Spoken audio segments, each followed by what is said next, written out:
Among the millions of German soldiers who served during World War II, there were men who quietly resisted the very regime they were sworn to serve. They could not openly rebel. They could not publicly condemn Adolf Hitler. Doing so would almost certainly mean execution. Instead, they fought a different kind of battle. A battle fought in silence.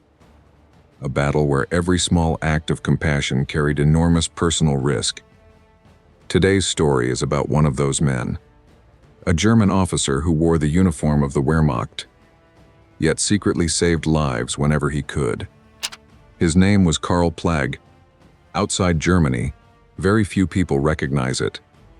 Yet historians now consider him one of the most remarkable examples of moral courage to emerge from Nazi Germany. Unlike many famous wartime heroes, Karl Plagg did not begin his life as a rebel. He was born in 1897 in the German Empire, decades before the Second World War transformed Europe forever. His childhood reflected the values common among many middle-class German families of the era: discipline, education, duty, love of country. As a young man, Plagg served during World War I, witnessing firsthand the unimaginable destruction that modern warfare could produce. Like millions of veterans, he returned home to a defeated Germany struggling with economic collapse, political violence, and national humiliation. The years following World War I were extraordinarily difficult. Hyperinflation destroyed savings. Factories closed. Unemployment reached staggering levels. Many Germans desperately searched for leaders who promised stability and national recovery. When new political movements began rising during the 1920s and early 1930s, countless ordinary citizens believed dramatic change was necessary. Karl Plagg was no exception. Like many educated professionals, he initially hoped that a stronger government might restore order to Germany. At one point, he even joined the Nazi Party.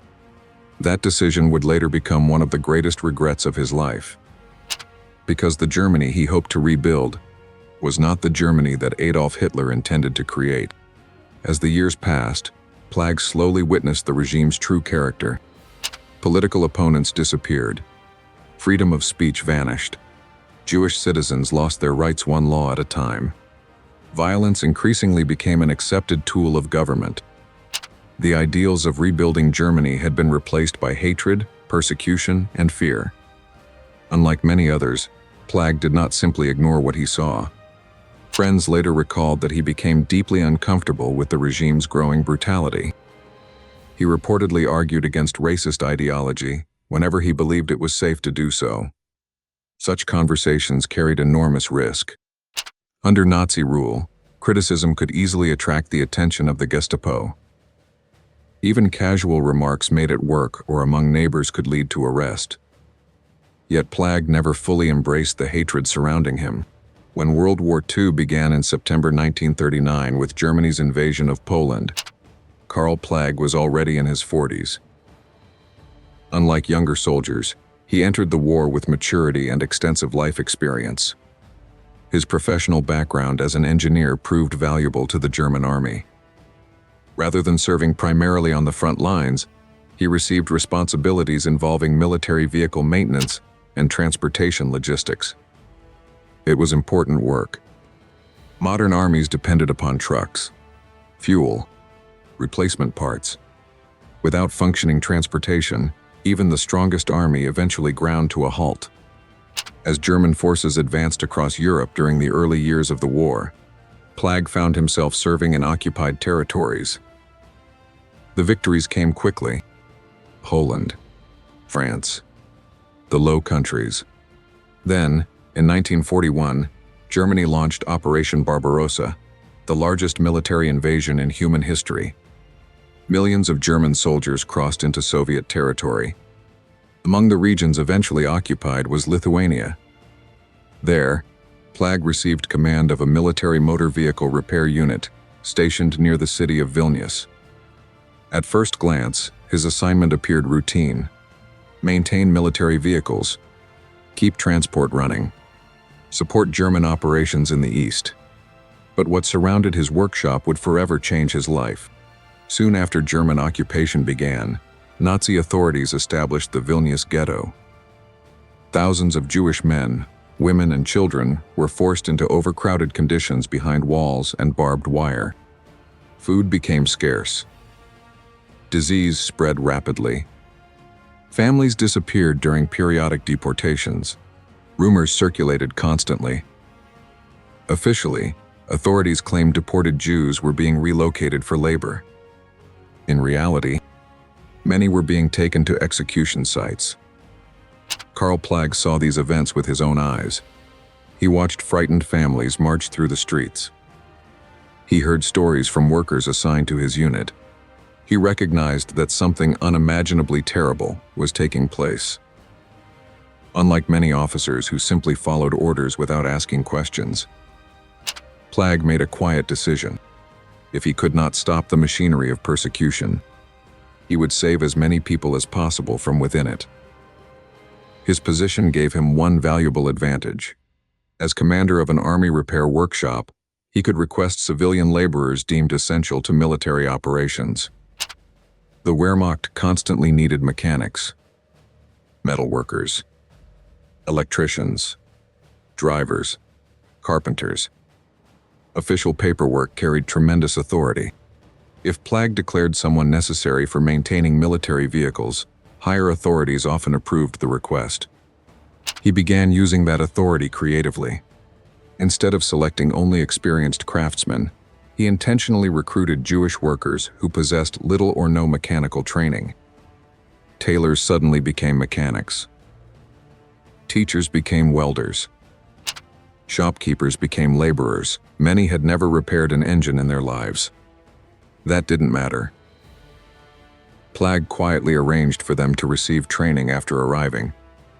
His objective wasn't efficiency, it was survival. Because workers assigned to essential military projects often received temporary protection from immediate deportation. One worker became 10. 10 became 50. 50 became hundreds.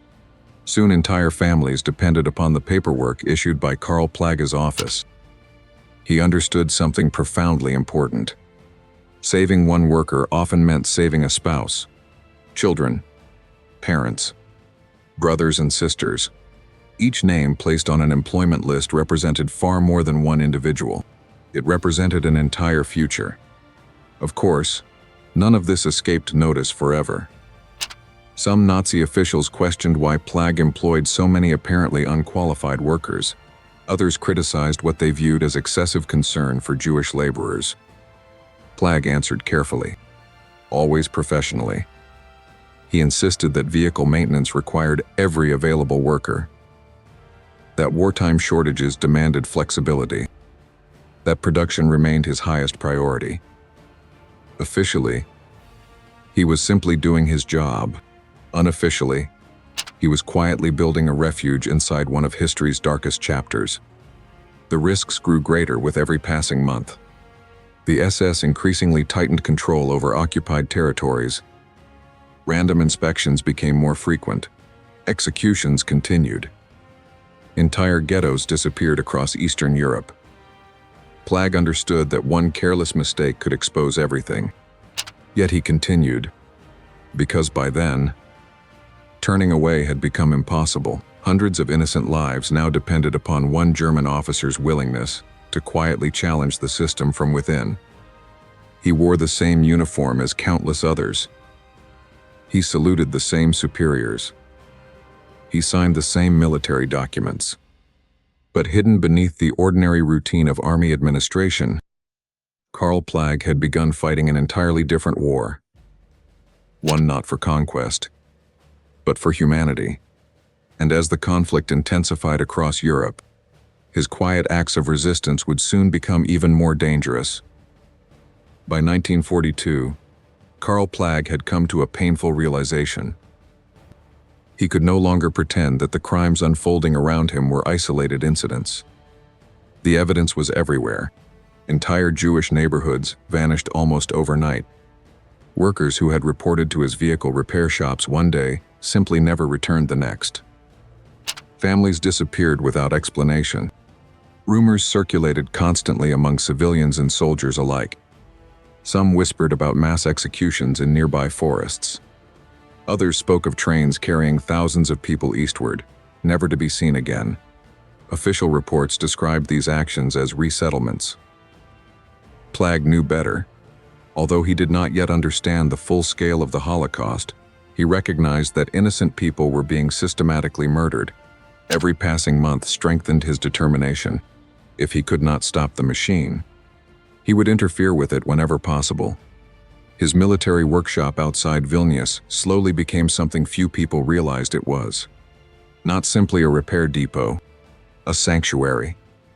Officially, the facility existed to maintain German military trucks serving the Eastern Front. Mechanics repaired engines damaged by mud, freezing temperatures, and constant use. Drivers collected replacement vehicles. Convoys arrived throughout the day carrying equipment requiring urgent attention. Everything appeared perfectly ordinary.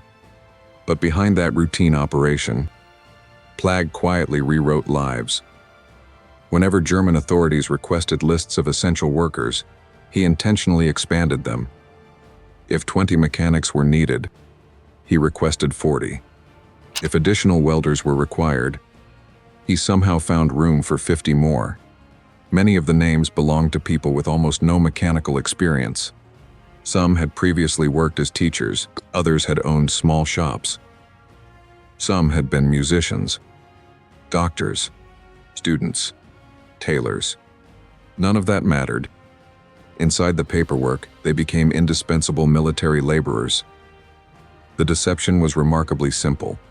Once workers arrived at the repair facility, experienced mechanics quietly taught them the skills they supposedly already possessed. Within weeks, many genuinely became useful employees.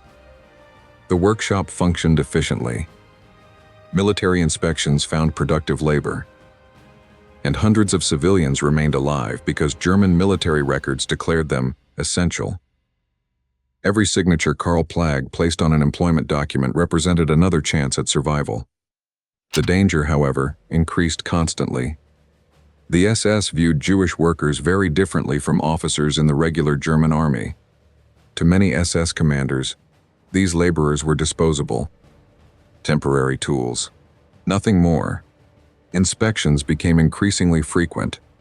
Officials occasionally appeared without warning, demanding explanations for unusually large work crews. Plagg always remained calm. His engineering background proved invaluable. He spoke confidently about vehicle maintenance schedules, replacement parts, production quotas, the enormous transportation demands created by the war against the Soviet Union. Everything sounded entirely reasonable. Most inspectors left satisfied, but every unexpected visit reminded him how fragile the entire operation had become. One suspicious officer, one anonymous accusation, one misplaced document. Any of these could destroy everything. The workers understood the risks just as clearly. Inside the workshops, conversations remained careful. No one openly discussed what Plagg was doing. Walls had ears. Informants existed everywhere. Sometimes even ordinary workers reported suspicious behavior in exchange for rewards or better treatment. Trust became one of the rarest commodities in occupied Europe. Yet despite the constant danger, stories quietly spread among those under his protection. People noticed small acts of humanity that distinguished Plagg from many other German officers. He insisted workers receive better food whenever supplies permitted. He opposed unnecessary beatings. He discouraged pointless cruelty by guards assigned to his facilities. Whenever possible, he treated Jewish workers as human beings rather than prisoners. That alone made him unusual. But his compassion extended even further. As the war dragged on, increasing numbers of American and British prisoners of war passed through German-controlled territories after being captured in air raids and ground battles across Europe. Although Wehrmacht officers were generally expected to follow the Geneva Convention, 1929, conditions varied enormously depending on location and individual commanders. Some prisoners received proper treatment. Others suffered neglect, starvation, or abuse. Military transportation routes occasionally brought Allied prisoners near Plaga's repair facilities. Whenever circumstances allowed, witnesses later recalled that he quietly encouraged humane treatment. Food portions occasionally became slightly larger than regulations required. Medical attention appeared more quickly. Repairs to prisoner transport vehicles somehow took longer than expected, allowing exhausted captives additional time to rest. None of these actions were dramatic. None would have looked suspicious if viewed individually. Together, however, they revealed a pattern. Plag constantly searched for small opportunities to reduce suffering without exposing himself. This was not the work of a revolutionary. It was the work of a man navigating one of the most dangerous governments in modern history. Every compassionate decision had to be disguised as ordinary military efficiency. Every rescue had to appear accidental. Every delay required a believable explanation. His greatest weapon wasn't a rifle, it was paperwork. One of his favorite tactics involved declaring additional workers absolutely necessary for urgent military production. If Nazi officials demanded that dozens of laborers be transferred elsewhere, Plag often responded that removing them would seriously damage repairs essential to frontline operations. Sometimes the argument succeeded, sometimes it failed, but each successful delay bought precious time. Days, weeks, occasionally even months. For families living under constant threat of deportation, time itself became a priceless gift. As 1943 turned into 1944, Germany's military situation deteriorated rapidly. The Eastern Front consumed staggering numbers of soldiers and vehicles. Allied bombing intensified across Europe. Supply shortages grew worse every month. Within the repair workshops, everyone sensed that the war had entered a new phase. German victories became increasingly rare. Soviet armies advanced steadily westward. The sound of distant artillery slowly crept closer to Lithuania. That development created a terrifying new danger. Whenever German forces abandoned occupied territories, the SS frequently attempted to eliminate remaining Jewish populations before retreating. Entire communities disappeared during these withdrawals. Plag understood exactly what that could mean for the hundreds of men, women, and children depending upon his protection. The paperwork that had saved so many lives for years might soon become worthless. Military necessity could no longer guarantee safety. Something far more desperate would soon be required. For the first time since beginning his quiet campaign of resistance, Karl Plag realized he might have only one final opportunity to save those entrusted to his care. And it would require more courage than anything he had done before. By the summer of 1944, the sound of war had changed.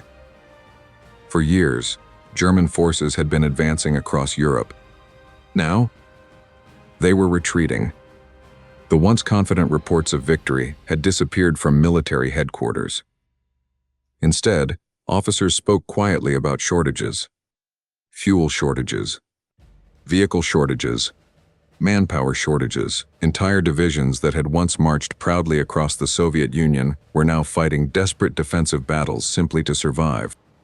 For Karl Plag, these developments brought conflicting emotions. He knew Germany was losing. He also knew that defeat did not automatically mean safety. In fact, it often meant the opposite. Throughout Eastern Europe, the SS had begun carrying out one final campaign of murder.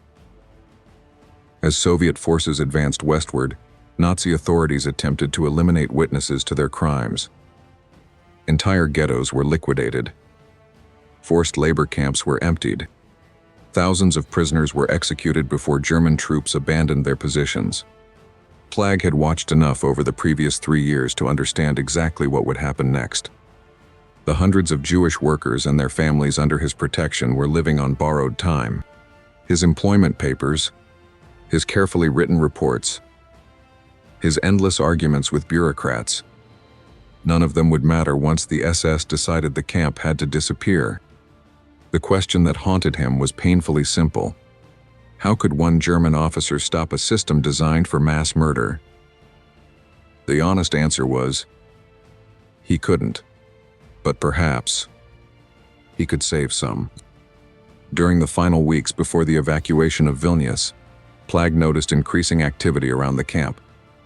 Additional guards arrived. Sensitive documents disappeared from offices. Military vehicles prepared for withdrawal. Everyone sensed that something terrible was approaching. The workers whispered among themselves. Many had already lost relatives during previous deportations. They understood the pattern. When the Germans prepared to leave, prisoners usually did not survive. Then came the meeting that would later make Karl Plag famous. Instead of secretly warning individual workers, which would almost certainly have exposed him, he chose a far more subtle approach. He gathered the laborers together. German guards stood nearby. Any direct warning would have resulted in his immediate arrest. Every word had to be chosen with extraordinary care. Speaking in an official tone, Plag informed the workers that his military unit would soon be relocated because the Red Army was approaching. He explained that another organization, the SS, would shortly assume responsibility for the camp. Then he paused. Witnesses later remembered the unusual expression on his face. Choosing his words carefully, he told them that although the SS was responsible for protecting refugees, everyone already knew how effectively the SS carried out such protection. The sentence sounded ordinary to anyone unfamiliar with Nazi reality, but the workers immediately understood. It was not an announcement. It was a warning. Run. Hide. Do not wait for the SS to arrive. That brief speech saved countless lives. The moment the meeting ended, families began preparing desperately. Some dug hiding places beneath floors. Others concealed themselves inside walls, attics, cellars. Secret compartments built over months of quiet planning suddenly became the only hope of survival. Parents whispered instructions to terrified children. No crying, no coughing, no movement. Every sound could mean death. A few days later, the SS arrived, exactly as Plag had feared. Systematic searches began immediately. Soldiers moved from building to building looking for anyone still alive. Those discovered were dragged outside. Many were executed where they stood, others disappeared forever. The camp became a place of horror. Yet something extraordinary happened. Because of Plaga's carefully disguised warning, hundreds of people had already hidden themselves before the searches began. The Germans searched tirelessly. They opened doors, removed floorboards, examined basements. They found many, but not everyone. For days, frightened families remained inside impossibly small hiding places. Without light, without fresh air, without knowing whether the next footsteps outside would become their last. Children were forced to remain absolutely silent. Parents covered babies' mouths to prevent crying. Time itself seemed to stop. Eventually, the sound of German voices disappeared. Then came something new. Russian. The Red Army had liberated Vilnius. When survivors cautiously emerged from their hiding places, they discovered that they were among the very few still alive. Historians estimate that approximately 250 Jewish men, women, and children survived because of the network of hiding places prepared after Plaga's warning. Many later testified that, without his final speech, they would almost certainly have waited in the open and died. Karl Plag himself retreated westward with the German army. Like millions of other German soldiers, he eventually surrendered when World War II ended in May 1945. For many officers, the post-war years brought investigations, trials, imprisonment. The Allied authorities questioned Plag about his service in occupied Lithuania. At first glance, his record appeared troubling. He had been a German officer. He had joined the Nazi Party years earlier. He had served throughout much of the war. Those facts alone created understandable suspicion. But then, witnesses began appearing, not prosecutors, survivors. Jewish men and women who had once worked in his repair shops traveled to testify on his behalf. One after another, they described the same man, a commander who deliberately employed unqualified workers simply to save them, an officer who treated prisoners with dignity, a leader who quietly resisted cruelty whenever he could, a man who risked his own career and possibly his life to protect innocent people. Their testimony astonished investigators. Instead of condemning him, the very people Nazi Germany had tried to destroy were defending him. The investigations concluded that Karl Plagg had not been a willing participant in Nazi crimes. On the contrary, he had consistently used his authority to undermine them. After the war, Plagg returned to civilian life. He rarely spoke publicly about what he had done. Like many members of his generation, he carried painful memories quietly. He never described himself as a hero, perhaps because he knew how many people he had been unable to save. That burden stayed with him for the rest of his life. He died in 1957. For decades, his name remained almost unknown. The people whose lives he had saved remembered him. Few others did. Then, many years later, historians began carefully examining the surviving documents from Vilnius. Employment records, military correspondence, personal testimonies. Slowly, the full story emerged. The world finally learned about the German officer who had quietly fought against hatred while wearing the uniform of Hitler's army. In 2005, nearly half a century after his death, Yad Vashem honored Karl Plagg as Righteous Among the Nations, one of the highest recognitions awarded to non-Jews who risked their lives to save victims of the Holocaust.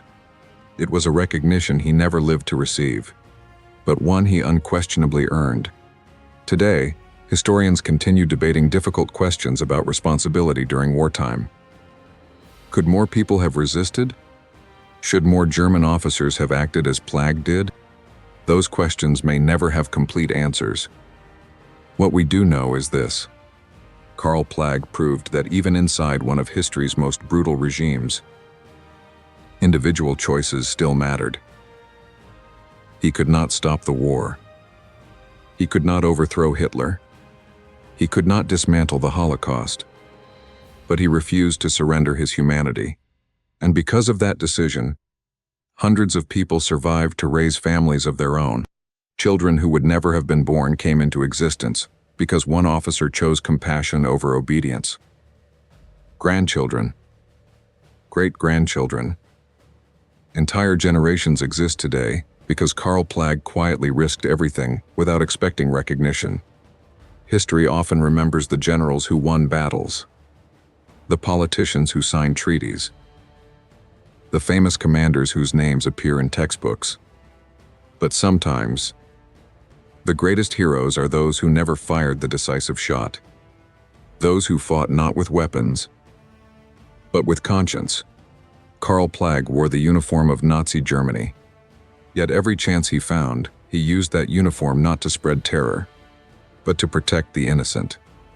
And perhaps that is why his story remains so powerful today.